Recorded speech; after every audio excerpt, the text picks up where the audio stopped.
One side of that violence is represented by xenophobic parties fulminating against the newcomers and against multiculturalism and opposing, for example, the construction of mosques or minarets that they see defacing Western landscapes and cultures. And there is the group of those who do believe in the separations of culture, in the radical difference and separation of cultures, and in their inevitable clash, and who consider that intolerance, often accompanied by violence, of other beliefs, not to mention disbelief itself, is part of the very essence of Islam.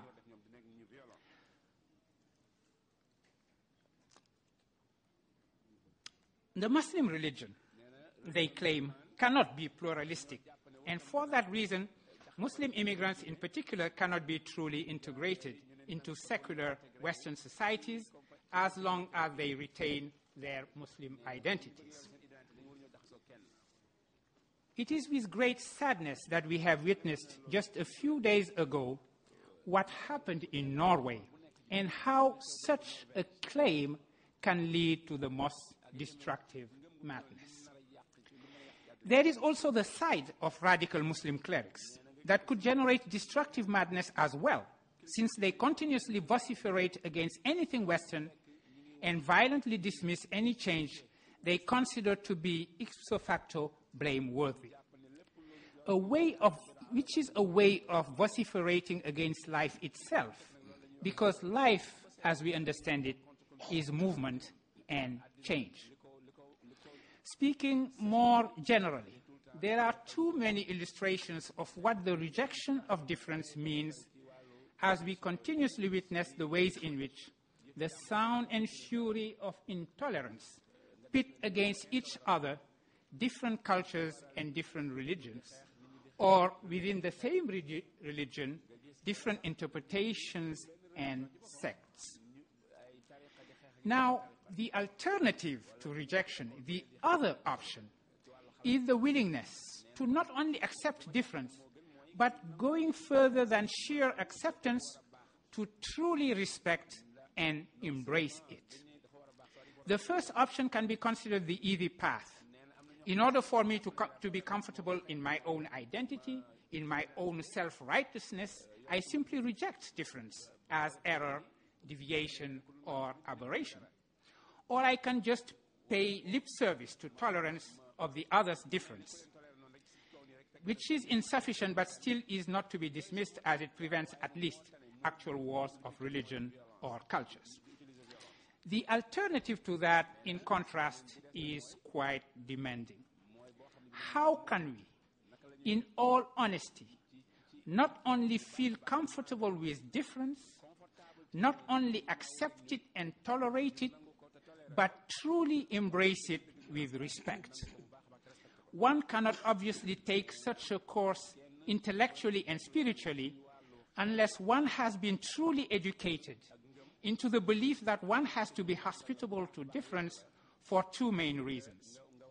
First, because underneath our differences lies our fundamental identity, as we ultimately share the same human condition. And second, because what is different always has something to teach me, including about my own identity. In the word of Islam, that kind of education, that teaching of nonviolence, is associated with the Sufi tradition that Souleymane Bachir Diagne spoke about earlier, established by great masters. Prominent among them, indeed, is the master, the Sheikh Ahmadou Bamba, whose life and works we are gathered to celebrate as a perfect illustration for our times of the both eternal and eternally adaptable message of the inner dimension of Islam that we call Sufism. Even a slight acquaintance with the writings of the Sheikh gives sufficient evidence that they do exhale the breath of Sufism. Nafas ar-Rahman, indeed. The scholars put great emphasis in particular on one of his early writings translated into English by Abdul Aziz Mbake under the title Ways into Heaven, Masalik al-Jinan.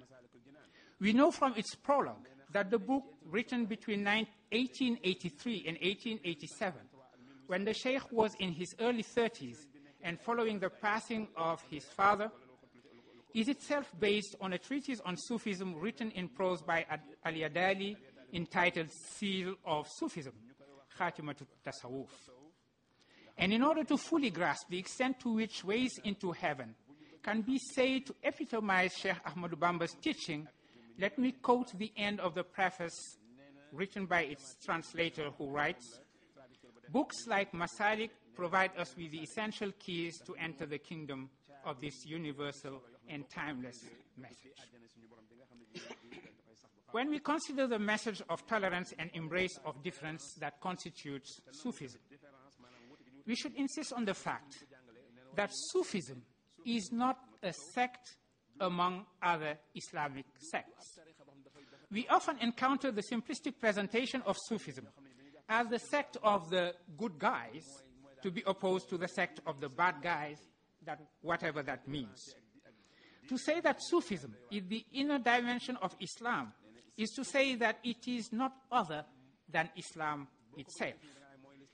That is why Abul Hassan Ali Hujwiri, who lived in the 11th century in South Asia, famously declared when asked to define Sufism that, I quote, "Today Tasawwuf is a name without a reality, whereas it was a reality without a name."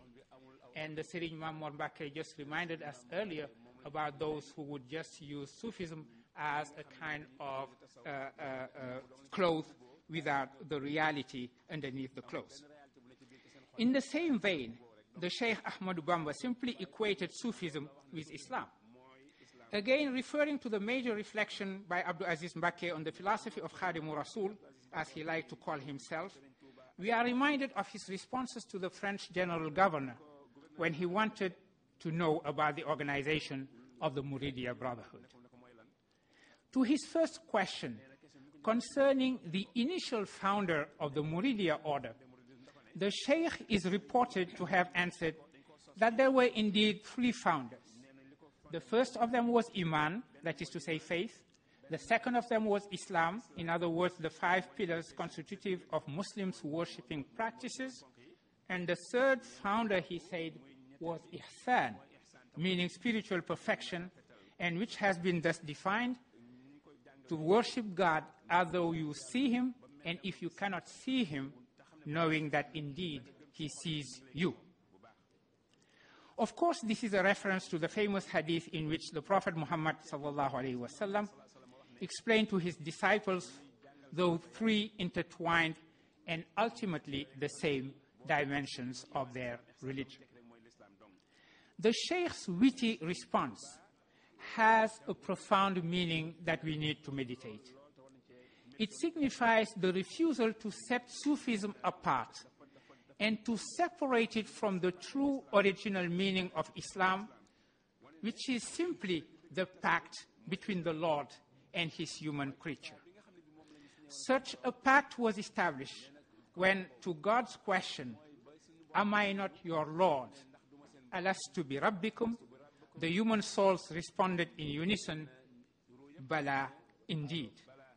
The whole verse, coming from chapter 7 of the Quran, says this, I quote, "When your Lord drew forth from the children of Adam, from their loins, their descendants, and made them testify concerning themselves, 'Am I not your Lord?'